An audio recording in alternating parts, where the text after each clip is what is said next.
Hello बच्चों, नमस्कार। मैं शुभम सिंह चौहान आप सभी लोगों का शिक्षा कुल के इस ऑनलाइन प्लेटफॉर्म में स्वागत एवं अभिनंदन करता हूं। तो आज प्यारे बच्चों हम लोग मुख्य रूप से यहां पर चर्चा करने वाले हैं यूपी पुलिस कांस्टेबल एग्जाम के बारे में। मीन्स आपकी स्ट्रेटजी क्या होनी चाहिए। तो यह वीडियो बच्चों यह मुख्य रूप से बच्चों आज जो हम लोग बात करने वाले हैं ये मुख्य रूप से आधारित होगा आपके एग्जाम के लिए। वो भी कौन से एग्जाम के लिए विद्यार्थियों? ये यूपी पुलिस कांस्टेबल एग्जाम के लिए हम लोग यहाँ पर जो है बात करने वाले हैं कि आपकी स्ट्रेटजी क्या होनी चाहिए। तो विद्यार्थियों यहाँ पर मुख्य रूप से हम लोग बात करने वाले हैं यूपी पुलिस कांस्टेबल एग्जाम की। कांस्टेबल एग्जाम की विद्यार्थियों यहाँ पर हम लोग बात कर रहे हैं। तो यहाँ पर विद्यार्थियों आपकी रणनीति जो है क्या होनी चाहिए, ठीक है, क्योंकि आपके पास कितने बचे हैं बच्चों, यहाँ पर आपके पास स्ट्रेटजी क्या होनी चाहिए, रणनीति क्या होनी चाहिए। क्योंकि बच्चों आपके पास कितने दिन है, आज से 12 फरवरी। अगर हम आज 12 फरवरी को इंक्लूड कर लें तो बच्चों आपका 17 फरवरी का क्या है एग्जाम है। 17 और 18 फरवरी बच्चों इन दो डेटों को क्या है आपका, आप सभी विद्यार्थियों क्या है इसमें एग्जाम हो। किसी का जो है 17 तारीख को होगा, किसी को 18 फरवरी का, ठीक है। तो आज की तारीख को अगर इंक्लूड करें 12, 13, 14, 15, 16, तो मुख्य रूप से आपके पास कितने दिन बचे हुए बच्चों, यहाँ पर 5 डेज विद्यार्थियों यहाँ पर बचे हुए हैं। अब आपके मन में क्वेश्चन उठ रहा होगा कि इन 5 डेज में सर हम लोग क्या करें, कुछ चीज़ें हो रही हैं, कुछ चीज़ें नहीं हो पा रही हैं, बड़ा प्रेशर है, कुछ चीज़ें भूल जा रही हैं, याद करते फिर भूल जाते हैं। क्या सर नई नई चीज़ें पढ़ें या फिर हमने जो पढ़ा है उसी को अच्छे से कवर करें, क्या रणनीति होनी चाहिए विद्यार्थियों? तो यहाँ पर मेरे हिसाब से विद्यार्थियों अब आपके पास बचे हुए कितने, 5 डेज। तो सबसे पहली बात बच्चों आप लोग याद रखिएगा, कुछ भी आपको नया नहीं पढ़ना है। क्या है, कुछ भी आपको विद्यार्थियों नया नहीं पढ़ना है, कुछ भी आपको नया नहीं पढ़ना है, एकदम नया नहीं पढ़ना है विद्यार्थियों। वो क्यों नहीं पढ़ना है, इसलिए नहीं पढ़ना है विद्यार्थियों क्योंकि जो आपका पुराना है अगर उसको रिवीजन कर लोगे तो वहां पर क्वेश्चन को सॉल्व करने की पॉसिबिलिटी ज़्यादा रहेगी।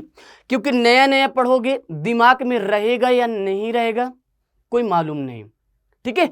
लेकिन यहाँ पर एक बात आप सभी विद्यार्थी को याद रखिएगा, कुछ भी आपको नया नहीं पढ़ना है, ठीक है, कुछ भी आपको नया नहीं पढ़ना है।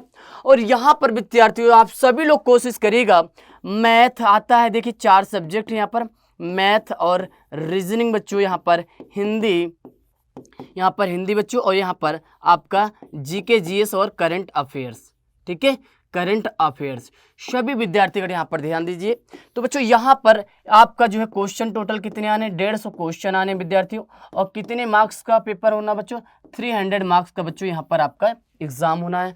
माइनस मार्किंग कितनी विद्यार्थियों, यहाँ पर 0.50 अंक विद्यार्थियों। अगर आप एक क्वेश्चन गलत करते हैं तो बच्चों इतना अंक काटा जाएगा आपका, ठीक है। जबकि एक क्वेश्चन विद्यार्थियों यहाँ पर कितने नंबर का है, 2 नंबर का है, ठीक है। तो यहां पर आपके पास रणनीति क्या होनी चाहिए विद्यार्थियों? तो यहां पर विद्यार्थियों आप सभी लोगों को कोशिश करना चाहिए ज्यादा से ज्यादा क्या करना है, ज्यादा से ज्यादा बच्चों आप सभी लोगों को अब प्रैक्टिस करना, रिवीजन करना है।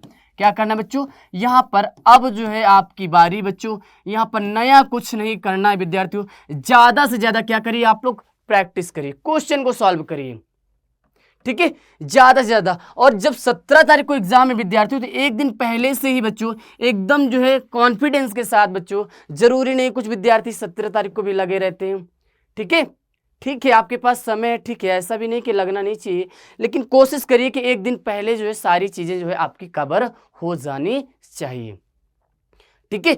तो सभी विद्यार्थीगण क्या करेंगे, ज्यादा से ज्यादा बच्चों आप सभी लोग क्या करिए, प्रैक्टिस करिए। और प्रैक्टिस के साथ बच्चों जहां पर आपको लग रहा हो कुछ टॉपिक ऐसे होते हैं, कुछ टॉपिक ऐसे होते हैं बच्चों जहां पर फैक्चुअल जहां पर बातें होती हैं, जैसे कि बच्चों आपके स्ट्रेटजिक जीके में बच्चों यहां पर अगर बात करूं, स्टैटिक जीके वाले बच्चों वाले पार्ट में अगर बात करूं तो उत्तर प्रदेश के नृत्य हो गए विद्यार्थियों, उत्तर प्रदेश की जो है विभिन्न संस्थान हो गए, ठीक है।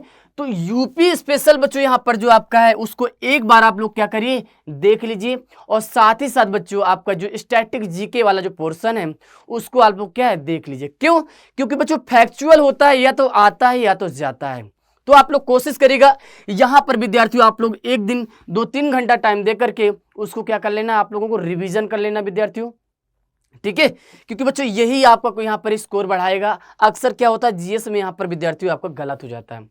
तो और यहाँ पर बच्चों प्रैक्टिस और रिवीजन आपकी चलेगी, लेकिन बच्चों यहाँ पर पेपर को सॉल्व करते समय विद्यार्थियों, सॉल्व करते समय आपको सावधानी क्या बरतनी है। तो विद्यार्थियों आप लोग क्वेश्चन नंबर 1 से स्टार्ट करिएगा, जो आपको आता जाए उसको क्या करना है, सॉल्व करते जाना है विद्यार्थियों। ऐसे जो है 100 जो है 100-150 क्वेश्चन तक पहुंच जाइएगा विद्यार्थियों। ऐसा नहीं कि बीच में कोई क्वेश्चन नंबर मान लीजिए 15 है और इसमें आप उलझ गए, पूरा टाइम इसी में 5 मिनट दे दिया। तो बच्चों यहाँ पर जो आने वाले जो अगर क्वेश्चन होंगे वो आपके प्रेशर में और गलत हो जाएंगे, बीपी हाई होने लगेगी आपकी, ठीक है। तो विद्यार्थियों कोशिश करिएगा एकदम मस्त होकर शानदार तरीके से क्वेश्चन नंबर 1 से स्टार्ट करिएगा और बच्चों यहाँ पर 150 क्वेश्चन तक जाइएगा और यहाँ पर जो आपको बच्चों यहाँ पर क्वेश्चन आता जाए उसको आराम से धीरे धीरे क्या करना है, आपको सॉल्व करते जाना है, ठीक है। तो यहाँ पर ऐसी कोई विद्यार्थी गलती नहीं करेगा, ठीक है, एकदम प्रेशर नहीं लेना है। फिर आपको अगर जब बाद में लगता है कि इस क्वेश्चन को पहले आप बच्चों यहाँ पर जो आता है उसको सॉल्व करिएगा। सेकंड राउंड में विद्यार्थियों आपको सेकंड राउंड में क्या करना है बच्चों, सेकंड राउंड में विद्यार्थियों आपको वही क्वेश्चन सॉल्व करना है जहां पर आपको लगता है कि 50-50% है। क्या बच्चों, 50-50% है। और यहाँ पर बच्चों आप एलिमिनेशन, यहाँ पर बच्चों आप लोग कोशिश करिएगा ऑप्शन को एलिमिनेट करने का, ठीक है। तो बच्चों यहाँ पर बाद में ये आपकी स्ट्रेटजी होनी चाहिए। फिर आपके मन में क्वेश्चन उठ रहा होगा कि सर हम लोग कितना क्वेश्चन यहाँ पर, कितने नंबर हम लोग यहाँ पर पा जाएं तो हम लोग सेफ जोन में रहेंगे।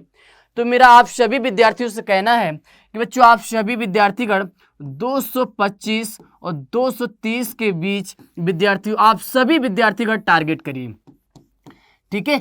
यहाँ पर 5 नंबर कम ज्यादा बच्चों यहाँ पर कैटेगरी के आधार पर आप लोग कम कर सकते हैं, लेकिन यहाँ पर विद्यार्थियों आप सभी लोगों का यहाँ पर बच्चों युद्ध क्षेत्र में बच्चों यहाँ पर जो आपको टारगेट करना है विद्यार्थियों 225 से 230 बच्चों यहाँ पर आपके अंक इतने बच्चों यहाँ पर आपको लाना ही लाना है। तो इस सेफ जोन में सभी विद्यार्थी रहिएगा, ठीक है।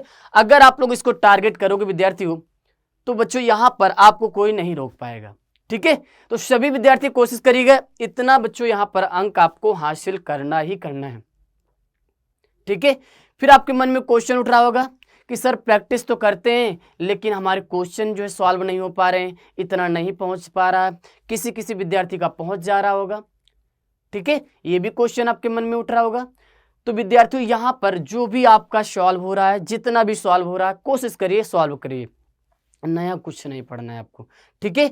जो होगा एकदम शानदार होगा, जबरदस्त होगा, एकदम टेंशन लेने की जरूरत नहीं विद्यार्थियों। क्योंकि आपके पास बच्चे हैं बच्चों यहाँ पर आपके पास अगर आज को जोड़ लें 5 डेज विद्यार्थियों बच्चे हैं और इस 5 डेज में कुछ नया पढ़ोगे भी विद्यार्थियों तो पुराना जो है वो भी चला जाएगा और जो नया है वो भी नहीं रहेगा, ठीक है। तो सभी विद्यार्थीगण क्या करेंगे, ज़्यादा से ज़्यादा प्रैक्टिस करेंगे, ज़्यादा से ज़्यादा रिवीजन करेंगे और अपने आप को बच्चों बहुत ही शांति तरीके से यहाँ पर रखिए। ऐसा नहीं कि उस बच्चे ने ये पढ़ लिया उसका हो जाएगा मेरा, ऐसी निगेटिविटी से बचिए। अपने माइंडसेट को एकदम पॉजिटिव रखिए, ठीक है। और पॉजिटिव माइंडसेट के साथ बच्चों एग्जाम हॉल में जाइएगा, अच्छे से सॉल्व करिएगा और बच्चों टाइम को बहुत अच्छे से मैनेजमेंट करिएगा। क्योंकि सबसे बड़ी चुनौती आती है टाइम मैनेजमेंट की। मैथ में टाइम लग जाता है, रीजनिंग में टाइम लग जाता है। तो यहाँ पर बच्चों जो आपका सब्जेक्ट अच्छा हो आप लोग कोशिश करिए उसको पहले सॉल्व करिए, ठीक है। कोशिश करिए टाइम हम जीके जीएस में कम टाइम लीजिए, हिंदी में कम टाइम लीजिए और यही टाइम बचाकर अब आप लोग यूज कर सकते हैं मैथ और रीजनिंग में। क्योंकि बच्चों वहाँ पर कैलकुलेशन में कई बार दशमलव तक बच्चों आंसर निकालना पड़ जाता है। तो मुझे मालूम है कि यहाँ पर कई बार बच्चों कैलकुलेशन में भी टाइम लगता है। तो आप लोग कोशिश करिए विद्यार्थियों जीके जीएस वाला और हिंदी वाले टॉपिक को विद्यार्थियों कम समय में सॉल्व करते हुए, ऐसा नहीं कि हल्के में आएगी, वो भी बिल्कुल आएगी बच्चों, अच्छे से पूछा जाएगा, लेकिन वहाँ पर कैलकुलेशन नहीं करना है आपको, ठीक है। तो इस टाइम को मैनेजमेंट करते हुए मैथ और रीजनिंग को सॉल्व करिए। जो आपका सब्जेक्ट अच्छा हो उसको पहले सॉल्व करिए, सिंपल सी बात है, ठीक है विद्यार्थियों। तो आप लोग एकदम मस्त होकर के विद्यार्थियों एग्जाम हॉल में जाइएगा, पॉजिटिव माइंडसेट के साथ अपना टारगेट रखिएगा, मुझे इतने क्वेश्चन अच्छे से यहाँ पर मुझे करना है, ठीक है। तो चलिए विद्यार्थियों आप सभी लोगों को जो है यहाँ पर 17 तारीख और 18 तारीख को एग्जाम में जो भी विद्यार्थी बैठेंगे उनको जो है शिक्षा कुल की तरफ से बच्चों ऑल दी बेस्ट। ठीक है, थैंक यू सो मच।